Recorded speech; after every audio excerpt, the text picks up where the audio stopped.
Shalom and welcome back to another episode of Killing the Church. Where we talk about things that are killing the church. And things that need to be killed in the church. Yep. And today's topic is particularly one that we hear a lot about. A lot. Yeah. Every time we're having a discussion with anybody online at all, ever, they usually come at us with... Read Galatians. Yeah. So today, we're gonna read Galatians. Yep. We're gonna go through it because it's funny whenever you get into a Torah discussion with somebody, right? You know, where we're talking about the old law and whatnot, and of course in modern Christian churches we learn that that's done away with. We don't have to do that anymore. And so, like, you get various different verses railed at you, and we've dealt with a couple of those in different videos. But Galatians is, like, the one that you never get a singular verse. It's just read Galatians. Oh, yeah. No, it really is usually everyone's go-to almost all the time. Yeah. And even if we're so much as just implying that the Old Testament is still relevant, yeah, we still get it eventually. Yeah, Galatians. It's either the first line of defense or the last. It's never right in the middle. It'll either be, you know, the first thing they throw at you is read Galatians. You're like, what verse? They're like, the whole book. Yeah. Right. Okay. Or they'll try and argue it from the Gospels. They'll try and argue their premise from the Gospels first. That inevitably is not going to work. Yeah.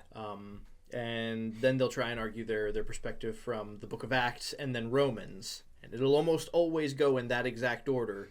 And then when those don't work, because inevitably they won't, then Galatians comes out. Yeah, and the reason we say that they inevitably won't is because, by now we've already made videos covering Acts 10, 15, Romans, the Gospels. Yeah. So this is really like the last-ditch effort for most people. Is eventually it comes to just read Galatians and you'll understand. Yeah. And Galatians is the Hail Mary. Obviously, they're implying that we've never read it before, and obviously we have read it before, and we still hold on to the beliefs that we do have. So, yeah, I mean, I would say it's one of my favorite of Paul's letters, actually. Yeah. So, well, for me, it's one of my least favorite, only because it gets used against me so often, in the manner that it's like Christians use it as the baseball bat to try and beat my face in with. And it's like, please pick a different bat. So it's more like it's from a stance of I'm bored of this. That, yeah, and to me it's low hanging fruit. It's for them it's the easiest one to just try and point us towards. Mm-hmm. For me it's one of the easiest ones actually to explain. But it's also slightly the hardest in that you have to start from you have to change the premise entirely before you can even begin to read Galatians. And so it's the longest one. There's a reason we're dedicating a whole, possibly hour-long video to this topic. Possibly more. Because there's just no way to accurately read Galatians without a lot of correct background and understanding. And then we can talk about what Paul's trying to say. Yeah. So we're going to do that. But first, as is the tradition. As always. So I've got let's see here. I've got get your face out of the way. The Red Breast 12. We've already reviewed this one before. But it is a favorite. Oh yeah, definitely one of my tops. So.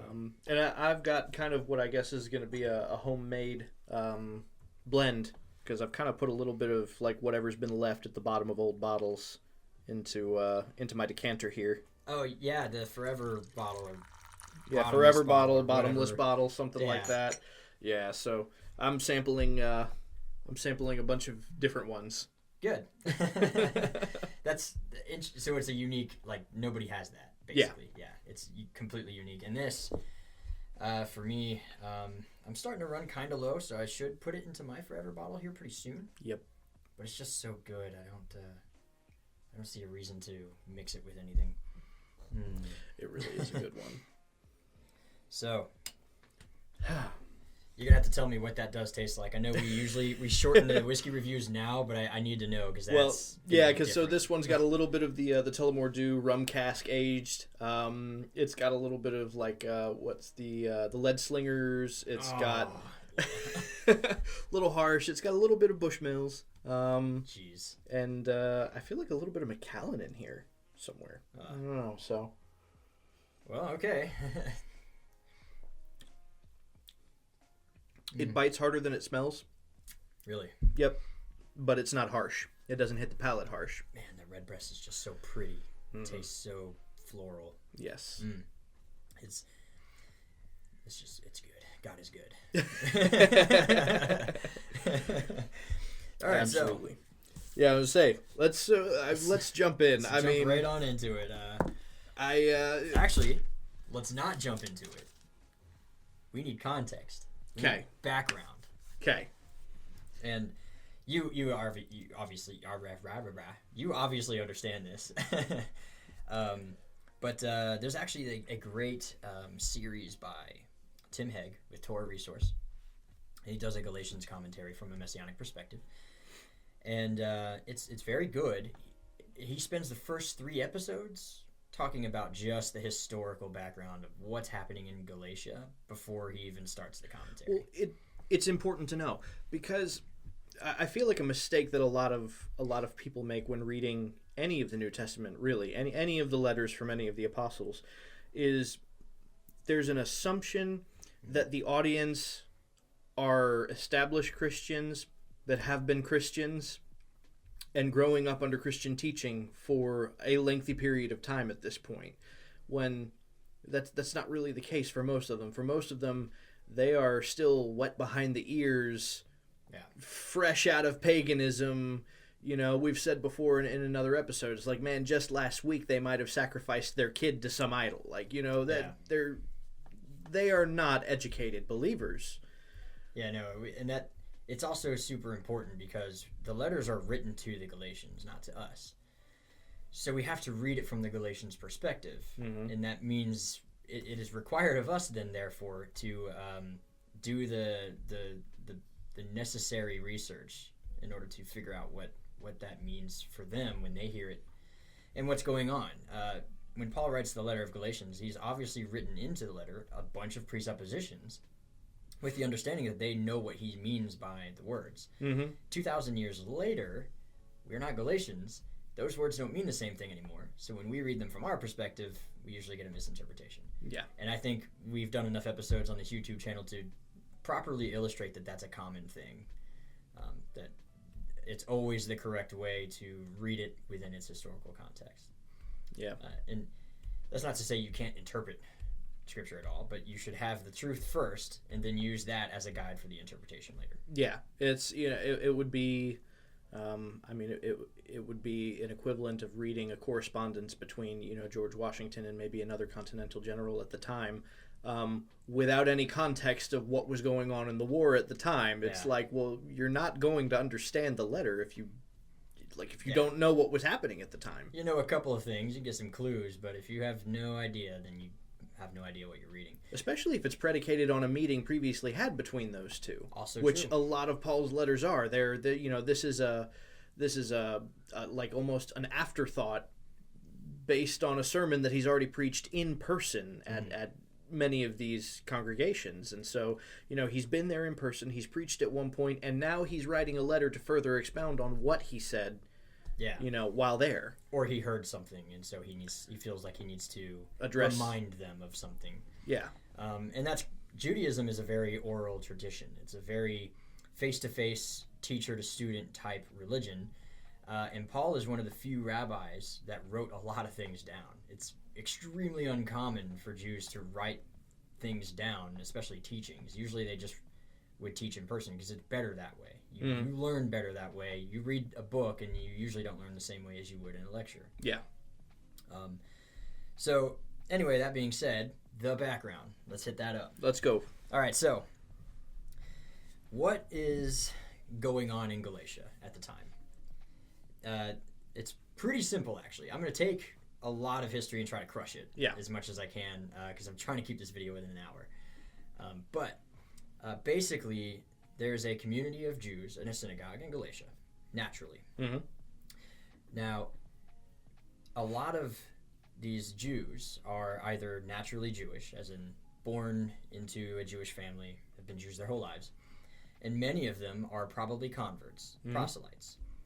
who took on legal Jewish status by means of a conversion process. Mm-hmm. That conversion process is usually shorthanded as the word circumcision because it results in circumcision, and so instead of saying the words conversion process, they would just call it circumcision. Yeah. Right? So it's a colloquial way for Jews to say he's a convert. You know, he's been circumcised. And so we have this community of already circumcised proselytes who went through this rigorous, and I gotta say rigorous, process by which you would get converted. Yep. It can take up to 3 years minimum. Yeah. And it can be anywhere between 3 and 5 or 6 years, depending on how well you do before a tribunal. Yeah. If you don't test well, then it could take you longer. And that's just to receive a legal status as a Jew. In which case you were then called a Ben Avraham, a son of Abraham. Yeah, and so that phrase, son of Abraham, in a Jewish mind means, oh, he's a convert. Yeah. He's not a natural born Jew. He converted. Ipso facto, he is now a son of Abraham because of the Abrahamic covenant. I'll make you... He's been legally adopted into the family. Yeah, by means of a physical conversion process. Yeah. And so these new believers who have not yet converted, we get Acts 10, we talked about it, Acts 15. They're brand new believers, but they're not legally Jewish. And they come into the synagogue. And what's happening at Galatia, most likely, from what historical context that we can pull in from any kind of other background and resources, we gather that the proselytes were pressuring non-proselytes, the God-fearers, so to speak, which, by the way, if you were not yet a convert, you were a God-fearer. Yeah. Which means a Gentile who's not circumcised. Men like Cornelius. Yeah, a God-fearer. Yeah. So not circumcised for one reason or another, still a practitioner of Judaism. Yes. It's called a God-fearer. So we have a lot of God-fearers coming in, and they're probably being pressured by the proselytes to go ahead and do the circumcision process, the full legal conversion status. Mm-hmm.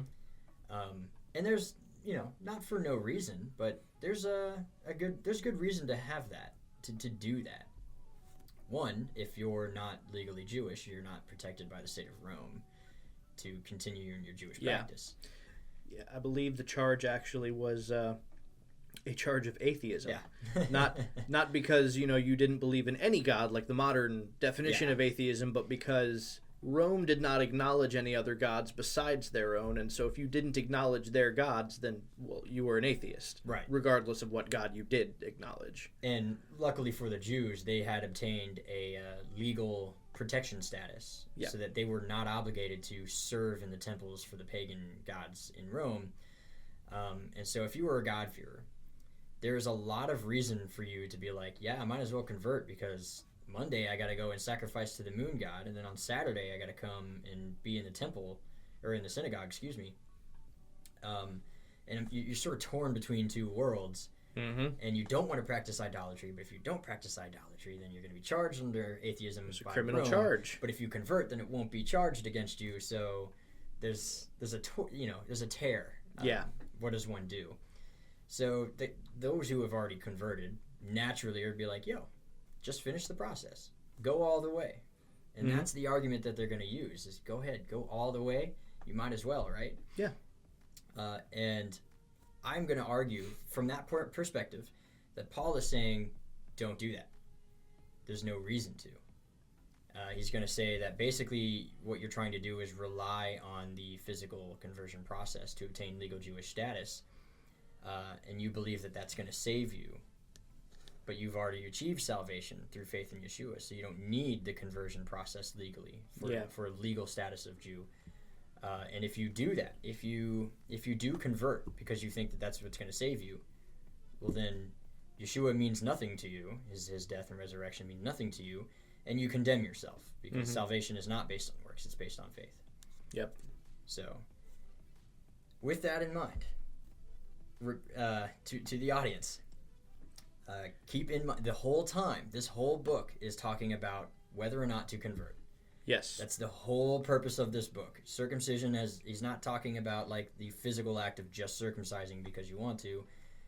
That is shorthand for a conversion process. Yeah. It doesn't really make sense to single out, circumcision as being the singular act of circumcision, because it's like, okay, well, that's just one thing. So how are you going to extrapolate out of the one thing the whole of the law? And we'll get there. And we'll get to that. A lot of those verses are completely misread, especially when we get to the phrase "the curse of the law." Yes. Can't wait till we get to that one, because that one is largely misread. So now we can start Galatians. 17 minutes into the video, we can start Galatians. Oh. All right, so here we go. So you're reading from Tree of Life? Yeah, I have the TLV version. And you have the CSB? Okay, so we can compare and contrast the differences in words. And also, because I know we've been looking at the stats. We know how many of you watch our full videos. Not many of you do. So, if you have only made it this far, there is a book that I can recommend. It's very good. It's by D. Thomas Lancaster. And I'll hold up for the camera for you guys to see. But it is called the Holy Epistle to the Galatians. This is what the book looks like. You can get it at First Fruits of Zion or on Amazon. And all it is a collection of sermons that he's a Messianic Jew. It's a collection of sermons going through the entire book of Galatians. It's by no means an exhaustive commentary, but it tackles all the big points that we're going to talk about here too. And so if you want a good resource by which to look at these things and test them for yourself, I highly recommend this book. Yep. And then we don't use, so we're going to reference some of this book a little bit throughout. We're also going to reference a lot of Tim Hegg. We're going to reference a lot of ancient Jewish practice and culture. Yep. So we're not relying solely on this book. This is just a really good starting place, and I can't recommend it enough. So yep. So that being said, I'm going to put it away. Somewhere. It's going to go right there now. I didn't plan for that. That's fine. It's fine. It's okay.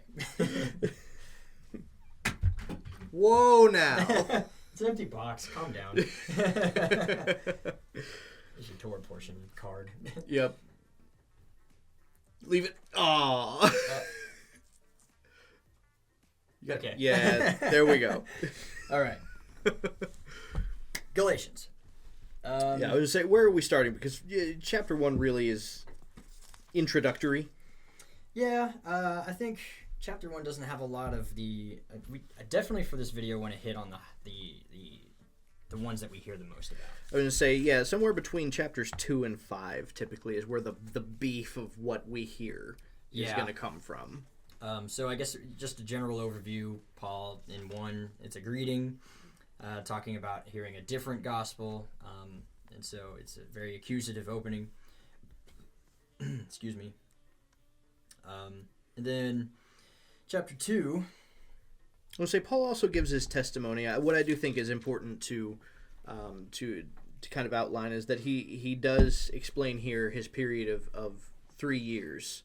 Yes, he does. Before actually forgot about that. Visiting Jerusalem, and so that's we need to put that in context. All right, the reason Paul is counted as an apostle, even though he was not appointed by the rest of the apostles, which even as per Judaism, it's like to receive that kind of authority or smicha, that would have to come from the source. Mm-hmm. Okay, so how does Paul, without the apostles, get it from the source? Well, he had an encounter with the Messiah on the road to Damascus. He then went and spent 3 years, a triannual Torah cycle, studying the Torah, studying the law, to find Messiah in the law. So one could argue that he did receive the same smicha as the rest of the apostles, the same ordination and authority in that 3-year process. You could. I think it's just for the historical context portion that I like to touch on a lot. Yeah, you mentioned the triennial cycle.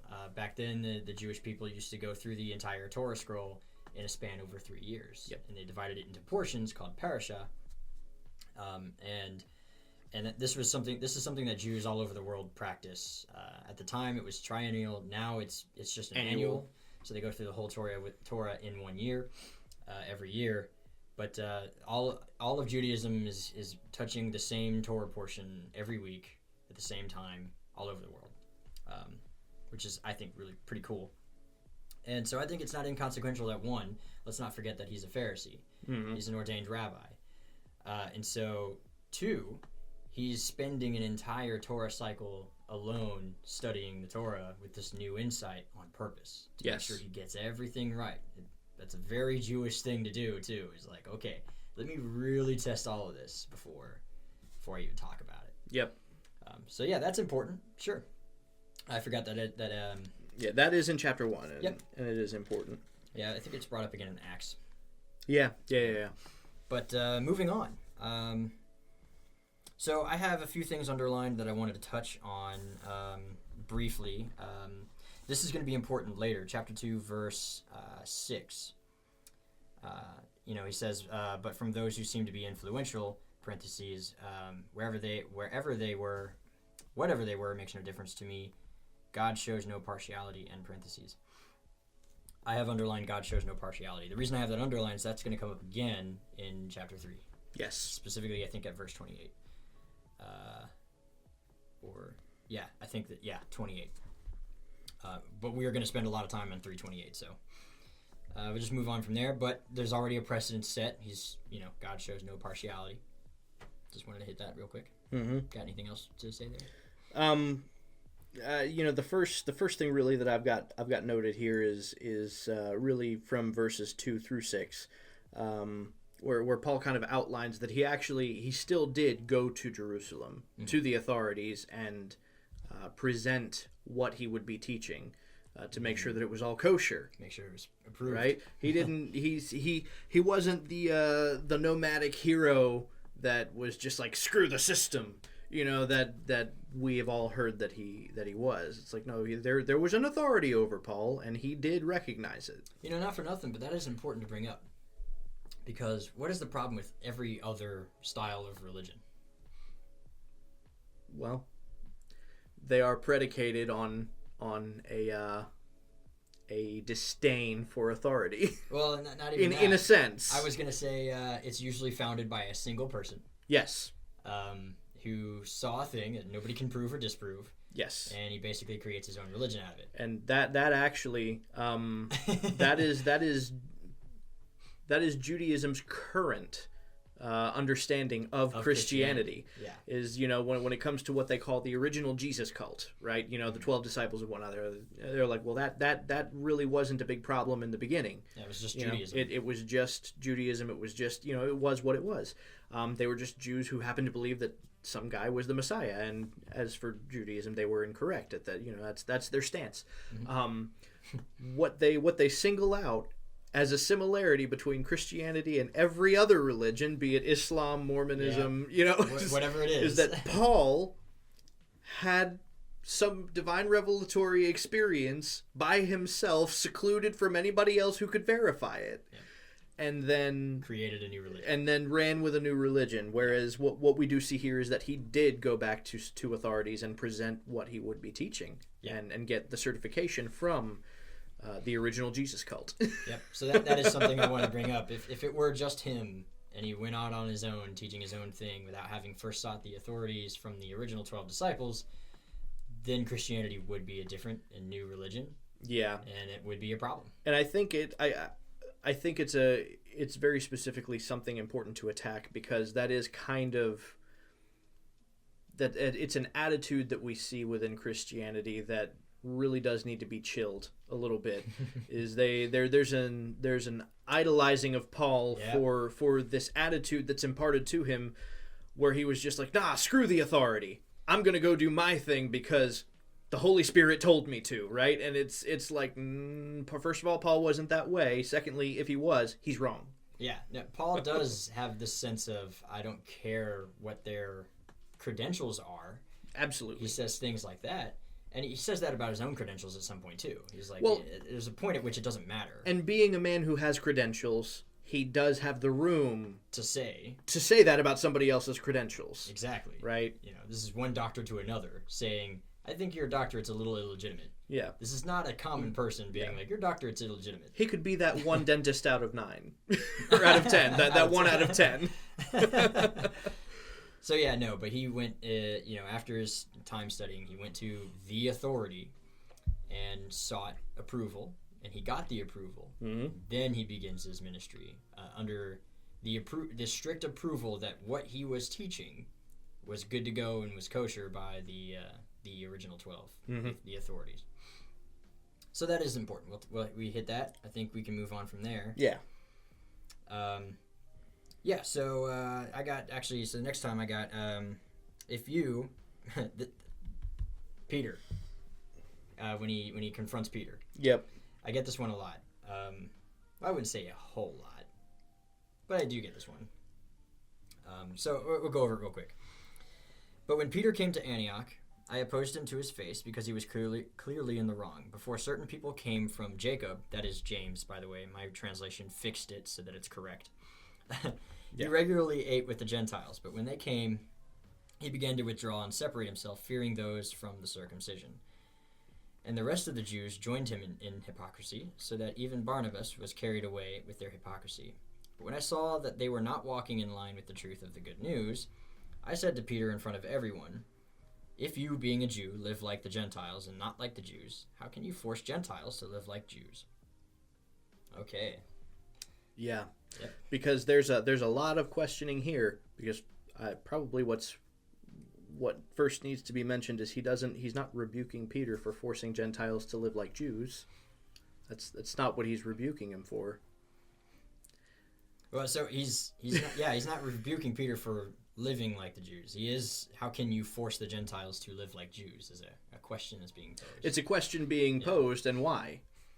Because you yourself are not at this point. So it's a question of hypocrisy. So, context, right? Yes. Let's go back to this context. When Paul says you, being a Jew, live like the Gentiles, what Paul is not saying is that he was now not keeping the Sabbath day. He was now not eating kosher, that he was now basically living like a pagan. Yeah, no, that one thing I get a lot is people will point this out and be like, see, Peter was there eating ham and barbecue, and it's like, no, that's not what it's saying here. It's a little more complex than just that. Yeah, he says, but when they came, he began to withdraw and separate himself. That is key.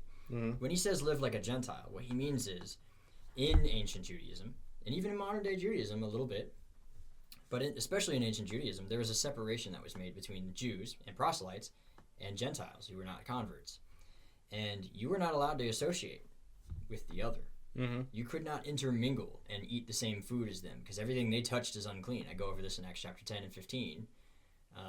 We went over this in Acts chapter 10 and 15 already. But yeah, if a Gentile non-convert so much as touches your food, it's not kosher to eat. Especially for an ordained Pharisee, which the argument could be made, given that the disciples received smicha from their rabbi, who was an ordained Pharisee. Then they also are ordained Pharisees at this point. At this point in time, they are legitimate rabbis. Especially in the eyes of the early believers, they would have been considered their sect's Pharisees. Yeah. And so when Paul makes that distinction, what he's saying is you were intermingling with the Gentiles. You were eating with them. You were drinking the same wine as them, living like a Gentile. Yeah. As in a Gentile believer. He was associating with Gentile believers. He was intermingling. And then when those of Jacob came by, he drew that separation like he was used to doing. And then Paul was like, whoa, hold on. Yesterday, you were eating with the Gentiles and being all merry and intermingling and sitting at the same table as them, and you weren't forcing them to convert. And now you're separating yourselves. So now you're telling them that they have to convert to be one of you. Yeah. That's Paul's problem with Peter. Yeah, and I think it's interesting to note, too, that is very specifically the Pharisees and Jews that came into town with Yaakov, or James, the brother of Jesus. So it would seem as though this is also a viewpoint that Paul is imparting onto James, that perhaps maybe James also held this view, which is something to be considered. It's possible that that once he got the approval from James, however you want to, same person, different names. It's possible that when James gave his approval, he may have understood that the goal would eventually be for them to make a full conversion. Yeah. And that's why they get called the party of James. That might have been their mindset, was, yeah, they're saved. And that's great. But if we go back to Acts chapter 10, where James says... 15. 15, yep. Where James makes the statement that, just do these 4 prohibitions because Moses has been taught in the synagogues every Sabbath day. So there seems to be an understanding with James that, yeah, they're saved. Awesome. They can intermingle with us now. Awesome. But they should convert eventually. Yeah. Awesome. Like that's kind of, it seems to be his mindset. The end goal for James was for them to eventually learn to walk in obedience. And scholars have debated whether or not Galatians was written before or after Acts chapter 15. Most people believe it's 4. Most scholars would agree that it's before Acts 15. And so... Well, yeah, because this is a lesson that Peter learned in Acts 10. So... Yeah. And it's also... Paul talks about going back to the council, and he doesn't bring up this meeting, this decision of the 4 prohibitions. And so that had not yet happened when he's writing this letter to Galatia. Then the 4 prohibitions get sent out with a letter later on. And so Galatians is before 15. That's what most scholars say or think. Yeah. And so there's evidence to say that it's before, is what I'm trying to say. And then, the book that we have been referencing or told you about in the beginning, he actually has a pretty good summary of what it should kind of read. Yeah, like in context. Yeah. If I can find it. And if not, it is whatever. Yeah, I can't find it. Well, I was going to say, I should have wrote it down. One thing I think probably is worth revisiting while you're looking for it, that I've got marked down actually is the discussion of Acts 15 in relation to chapter 2, verses 2 through 6, right? Because it makes specific mention, just again to kind of re-solidify that what we're talking about here is the conversion process. Because, it makes mention that not even Titus, who was with me, was compelled to be circumcised. Okay? Even though he was a Greek. That's the whole point to Acts chapter 15. It's got nothing to do with obedience to the law, and we've discussed that. This is the discussion of Acts 15 was whether or not there needed to be a conversion, whereas you had 2 extremes that were being argued. Whereas James, in light of what we just said, came up with a compromise that kind of is a middle ground. So you had some of the Pharisees arguing they need to convert right now. Okay, like be converted right now. And then you had the opposite side saying, well, they don't need to convert at all. And so James's compromise is kind of a middle ground where it's like, okay, no, they don't need to convert right now. Just stop doing the pagan things. Yeah, get out of idolatry. Get out of idolatry. Start coming to the synagogue every Sabbath day where you will learn obedience over time, likely with the goal of them converting when they are ready. And especially when they are ready being key, and now's a good time to touch on this, why would you discourage somebody from making a full conversion? Well, there's 2 reasons. Paul's going to give one reason in a version of a parable later on. But one of those reasons would possibly be that if you make a full conversion, right, you are now, as Paul puts it, bound by the entirety of the Torah. Now, when you're a Gentile and you are a believer, you're still bound by the Torah in some sense, but you are not legally bound by it in the way that you are subject to the court systems, that you are subject to the death penalties that would come as a result of disobedience, whether it's intentional or not. And so one reason to discourage conversion would be, hey man, this takes a lot to learn. It's a whole lifestyle change. Yeah. If you convert now and then you accidentally break the Sabbath, that's a death penalty. Don't do that. Yeah. Give yourself time to learn, i.e. 3 years or so, And then once you feel comfortable enough to be in the community that you don't feel like you would break these precepts and then be found guilty and then suffer a death penalty as a result, or the Torah court systems, what have you. Yeah. Then maybe make that leap. But when you're ready, because if you take it on now and you unwittingly, because you don't understand the law yet at all, you're brand new, you've never read the thing, then you will be subject to the court systems, and that's it puts their life in danger. It does, and that's a bad thing. You don't want to do that, and so that would be one reason to discourage conversion, especially right away. Yeah. So that is another thing. That's another reason why Galatians would be written. Is it would be very tempting back then to just go ahead and convert. Go all the way. Why not? I'm halfway there now, basically. And it's possible also that the proselytes at the time felt pretty jealous. I had to do this whole 5 years. It took me 6 years, man. I did my waiting. 12 years of it. Well, it's, I think I can actually speak to it in almost a personal sense, secondhand, on my dad's part. Now people's political views on immigration are going to be what they are.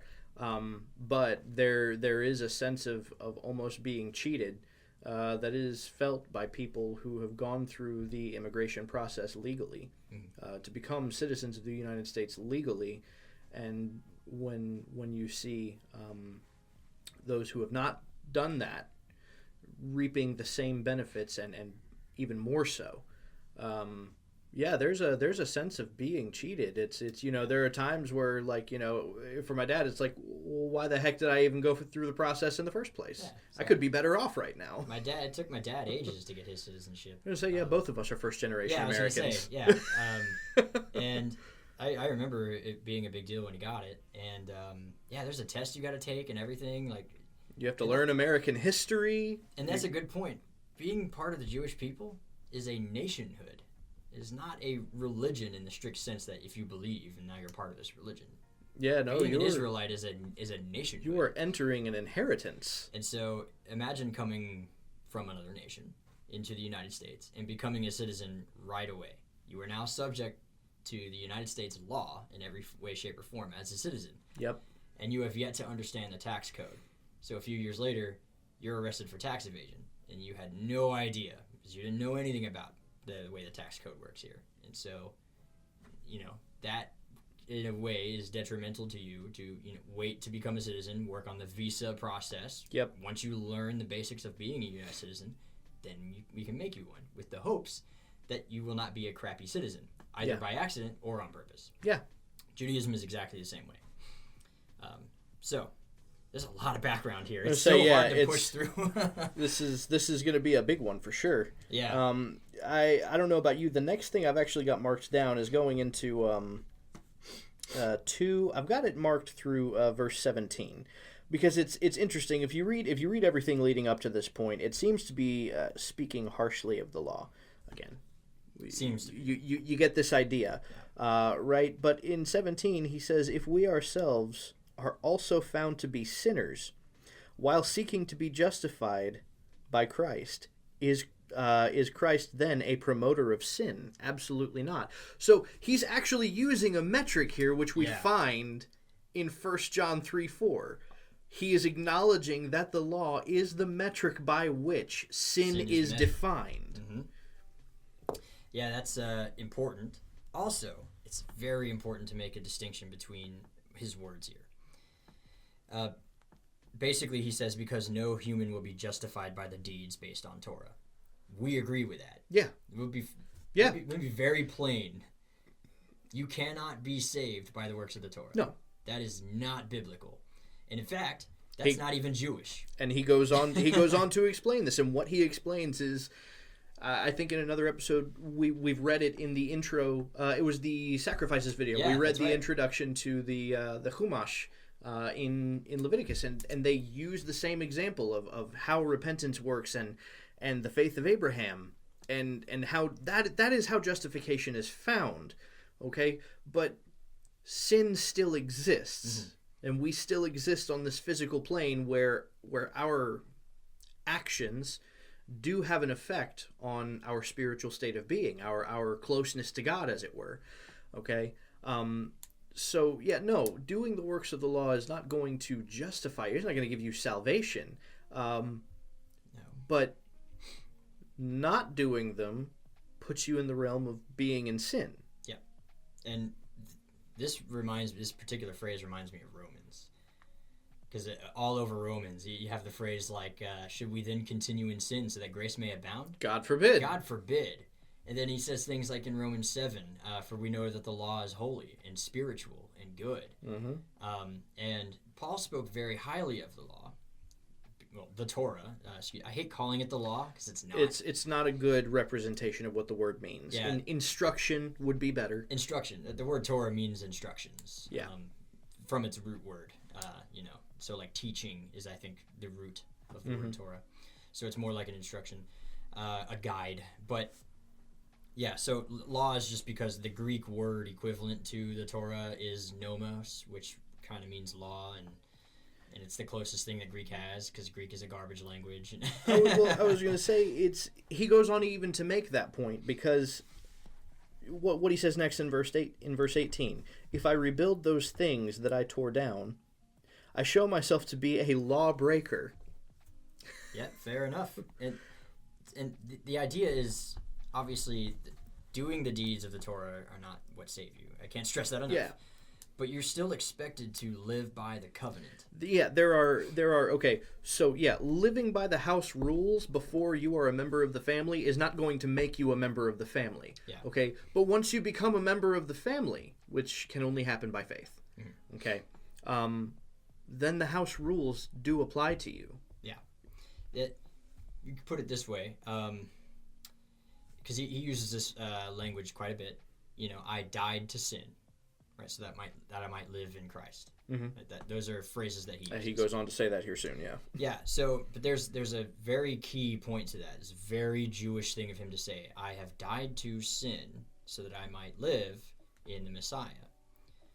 So the idea is not to return to sin, because you died to that. Now, The thing is, the punishment for sin is death. Yeah. Messiah's death pays for that, in a sense, right? And so you die with him, and therefore the punishment for your sin, which is your death, you die with him. Okay, this is allegory we're speaking here, which means you are raised again in newness of life. So now you are a brand new human being, and you are sinless right now. Yeah. So shall we continue in sin that grace might abound? No. The idea is you have died to sin, so let that stay dead. Now walk in newness of life, which means you still walk in the ways of the Torah, you just don't have the curses of the Torah, which we'll get there too, hanging over your head. So you are a Benoni. A Benoni. in a sense. We have not gotten to the Tanya yet. But it's fascinating, actually. Like I said, typically when I've done my readings, I do them a chapter at a time because it's just easier to process a whole chapter at once. Yeah, it is.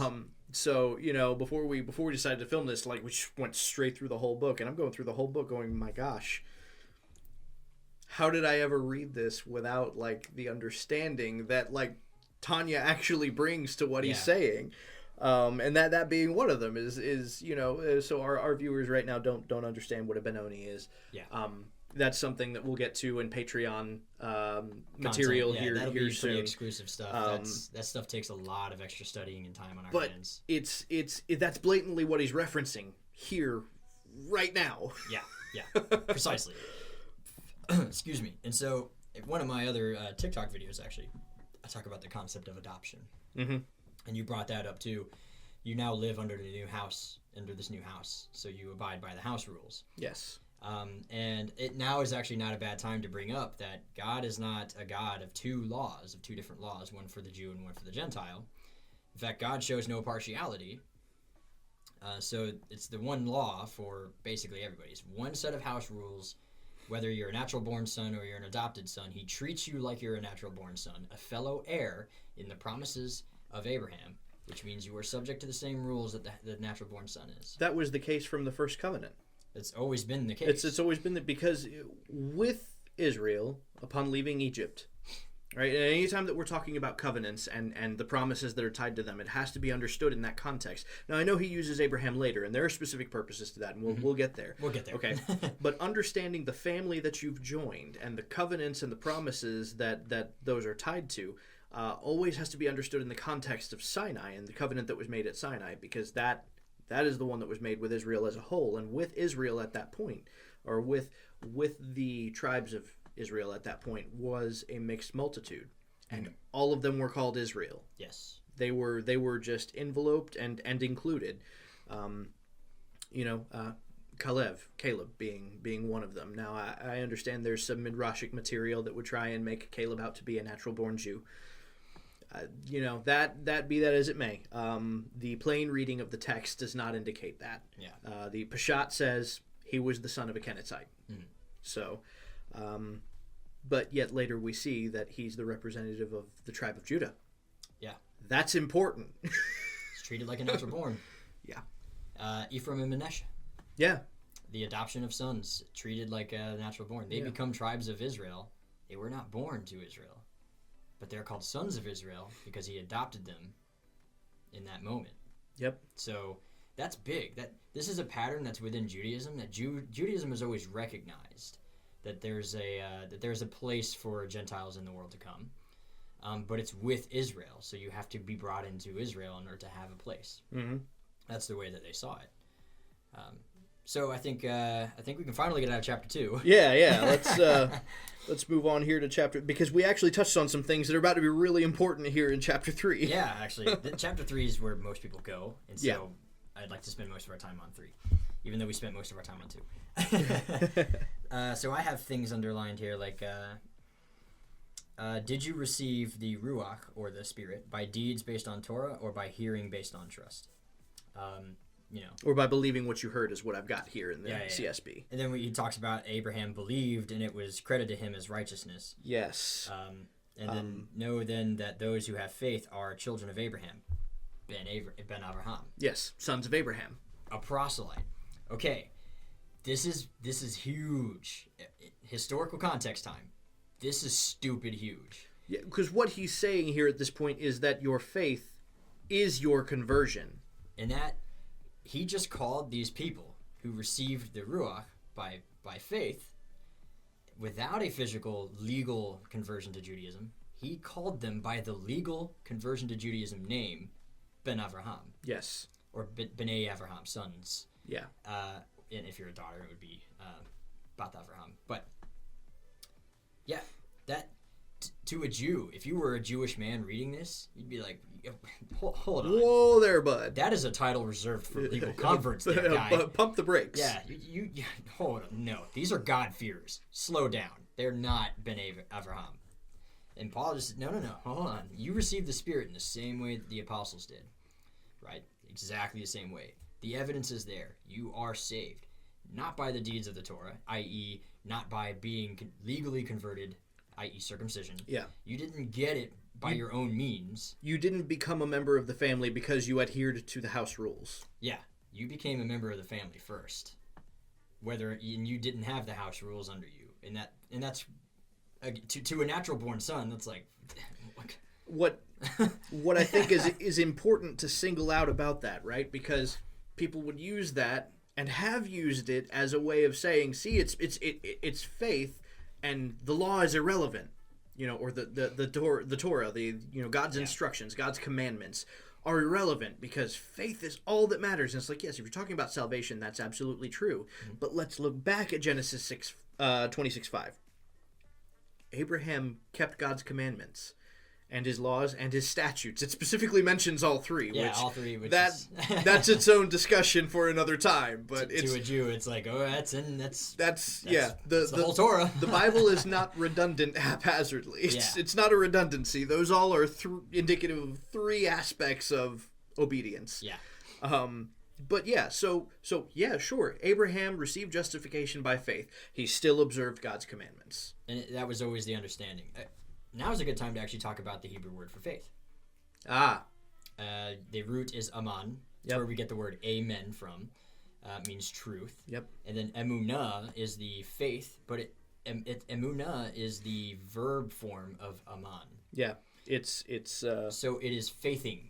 Yeah, it's an action. Yeah, and so to a Jew, to have faith, the word for faith, means that you're doing something.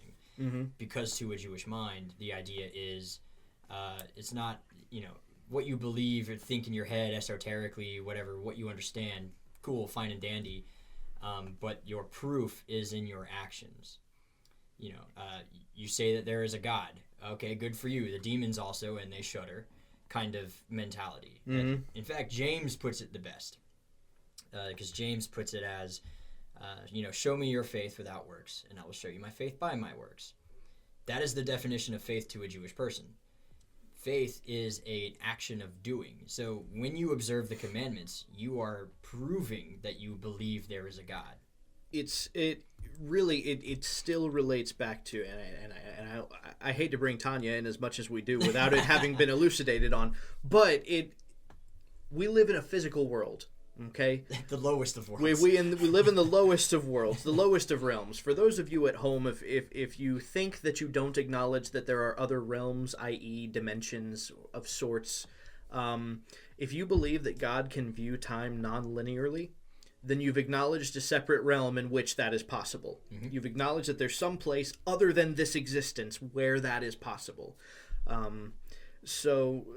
We live in what is known as the lowest of all worlds, so low that everything takes a carnal form, right? Because physicality is the lowest of all things. And Tanya says the world of action. The world of action. Why is it called the world of action? Because anything at all, if it's conceptualized, cannot be properly understood or comprehended by another. It can't be demonstrated outside of physical action in some way, be it spoken words, that's still a physical action. Mm-hmm. Okay, or practice. But we'll say in a marriage, right? You love your wife. Mm-hmm. Okay, but how would she know that if you didn't say it physically? If you didn't do things physically to demonstrate it, then how would she know it? Is your love that you feel internally sufficient? How would she know? She wouldn't know. Yeah. Right? So we live in the world of action. We live in a world of action where thoughts need to become speech and deed. Yes, and so faith born of love, which again Paul references here very soon. He speaks very specifically of faith born of love. This is what he's talking about. It's an action, right? So to have faith in God, what does that mean? How does that look? Yeah, and again, the Hebrew word for it means that there is a practice associated with it. The English sucks. Okay. Yeah. Because we don't have a verb form for faith. So that's why I tried to say earlier, I said faithing. Yeah. Because we're to faith. Yeah, to faith. I'm going to go faith later on. Like, we don't do that. But in Judaism, to say faith in Judaism means obedience. It almost always means obedience because it's a covenant relationship that you enter into with God. If you, then I. And if I, then you. Mm-hmm. That's a covenant relationship. Yep. And the entirety of the Bible is a covenant. It's a ketubah. It's a marriage contract. Yep.